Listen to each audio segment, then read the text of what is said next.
5. dan božične devetdnevnice.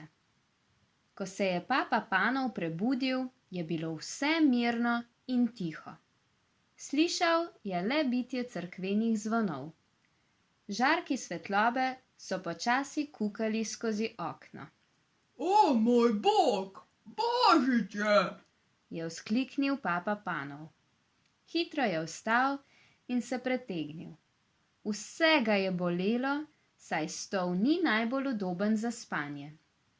Spomnil se je svojih sanj in na njegovih ustnicah se je pojavil širok nasmešek. To bo poseben in čudovit božič, čeprav ne bo tak kot nekoč. Dobil bom poseben obisk. Jezusa. Kakšen bo? Bo majhen dojenček iz jaslic? Bo fantek? Odrasel moški? Mizar ali kralj? Božji sin? Cel dan moram biti zelo pozoren, da ga bom prepoznal, ne glede na to, kako bo videti. In da ga slučajno ne zamudim. Papa Panov je v najlepši lonec natočil vodo in ga postavil na štedilnik. Pripravil si je zajtrk in skuhal kavo.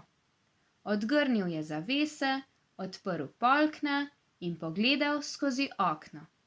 Za vsak slučaj, če bi Jezus slučajno prišel že tako zgodaj.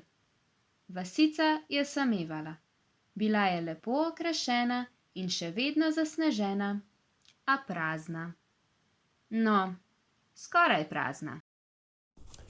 Jezus nas obiskuje preko različnih ljudi. Naj nam nebeška Mati Marija pomaga, da bi spoznavali Jezusa v naših najbližjih. Zdrava Marija, milosti polna, Gospod je s teboj. Blagoslovljena si med ženami in blagoslovljen je sad tvojega telesa Jezus. Sveta Marija, Mati Božja, prosi za nas grešnike, zdaj in ob naši smrtni uri. Amen. V imenu Očeta in Sina in Svetega Duha. Amen.